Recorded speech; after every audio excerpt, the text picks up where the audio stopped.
Manipur gi hauzik oirakliba fibam asida Manipur miyamda chap manaba meeting da yengadaba len law ama lehananaba mathau tai haina Manipur Legislative Assembly gi member 𝐷𝐻𝐑 Singh na phongdokri wafam asi mahakna Manipur Legislative Assembly gi member Singh na len law asi chana hananaba amata oina punsinanaba amadi support taunanaba ikhiba cherol amada phongdokhibani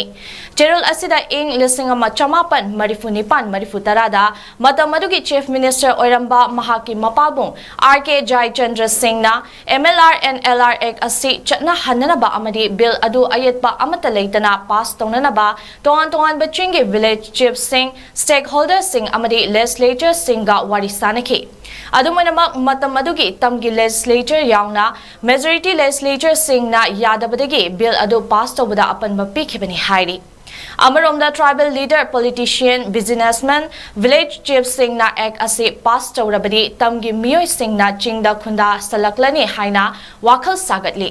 amadi hariba luchingba Singh na tamda nungai na laithokli loinana lairaba chingi miyoi Singh di proper land revenue law leitaba amadi makoi customary law gi matung ina lam Singh asi village chief amasung atei luchingba Singh gi oibana chap manaba khudung chaba amadi nungai ba adu fangde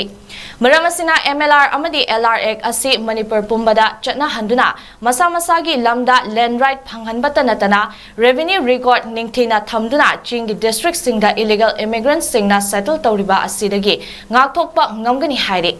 Member khudingmak na MLR amadi LRX asi chatna hanana bahotna minasi ek asi parliament ki oibada masibu parliamenta implement tauna ba amata oina changsen minaba mathau tai haina MLA 𝐷𝐻𝐑 imona phongdokhi